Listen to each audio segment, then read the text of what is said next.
Bonjour et bienvenue dans un nouvel épisode de Critique Chronique. Aujourd'hui, je vais vous parler de Imitation Game, de The Imitation Game, une œuvre qui constitue plusieurs films en un. Derrière chaque code réside une énigme. C'est ce qu'annonce l'affiche sur le visage du héros. Et c'est justement ça qui est intéressant parce que c'est tout l'intérêt du film.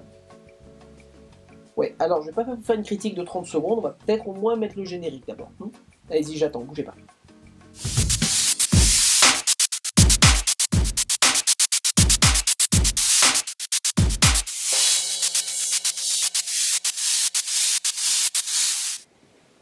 Ah, vous êtes là, cool. Je reprends. Que faisiez-vous pendant la guerre? Vous êtes bien attentif? Ce long métrage a la volonté de jouer dans la même cour que l'excellent film d'espionnage anglais Lato, Tinker Tailor Soldier Spy. Ce long métrage n'y arrive pas. La faute à un scénario qui ne sait pas trop sur quel pied danser, hésitant entre le thriller, le biopic, le film d'espionnage, le drame pur et dur. Et c'est bien là le problème de cette œuvre qui est pourtant tout à fait agréable. Seulement, en piochant à droite et à gauche du spectre des possibilités scénaristiques, on finit par perdre de grandes choses. L'intrigue principale du film est la partie thriller, celle autour du code à déchiffrer à tout prix, c'est-à-dire le code Enigma. C'est le système de cryptage le plus génial de l'histoire. Les Allemands l'utilisent pour toute leur communication stratégique. Entre alors Alan Turing, amené à joindre une équipe de mathématiciens comme lui, qui vont devoir essayer de craquer le code. Ce morceau d'intrigue constitue la partie principale du film donc. Dans un second temps, c'est tout ce qui constitue l'identité profonde du personnage principal qui complète le film. Et l'écriture n'est jamais aussi bonne que quand elle le concerne.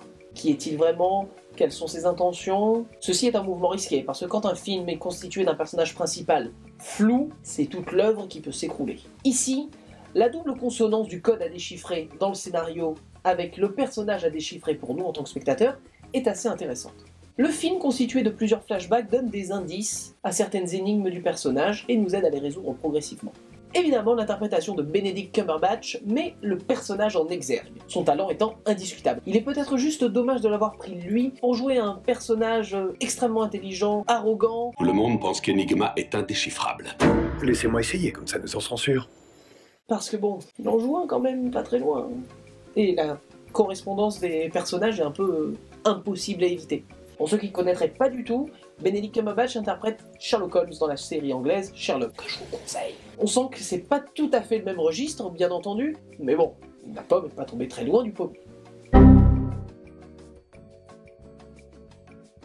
Contrairement à ce qu'on pourrait penser, je ne touche pas d'argent à chaque fois que je dis une expression pour eux.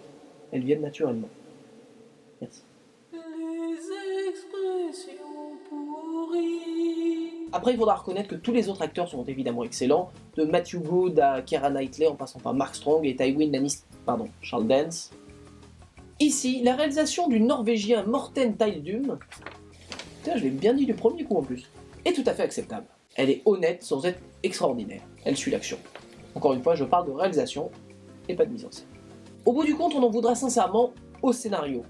Je sais, j'en ai vanté les mérites tout à l'heure, mais il semble s'arrêter trop tôt, ou au moins trop maladroitement par rapport à la fin de l'histoire. Disons que le film aurait gagné en intensité, et peut-être en intérêt, en étant allé vraiment jusqu'au bout de son sujet, jusqu'au bout de son personnage. En cherchant véritablement son ton, The Imitation Game passe à côté de son message, mais de peu. Nous aurions sincèrement pu avoir ici un petit chef-d'œuvre, à la place on va se contenter d'un film sympathique. Verdict ?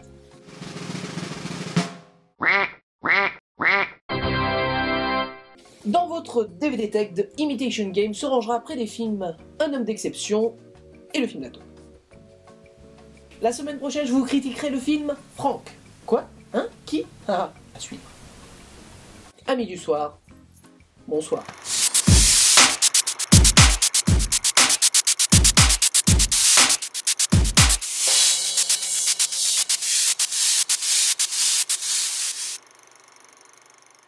Seulement, en piochant à droite et à gauche du grand spectre des possibilités scénaristiques, on finit par perdre le milieu. Ça veut rien dire.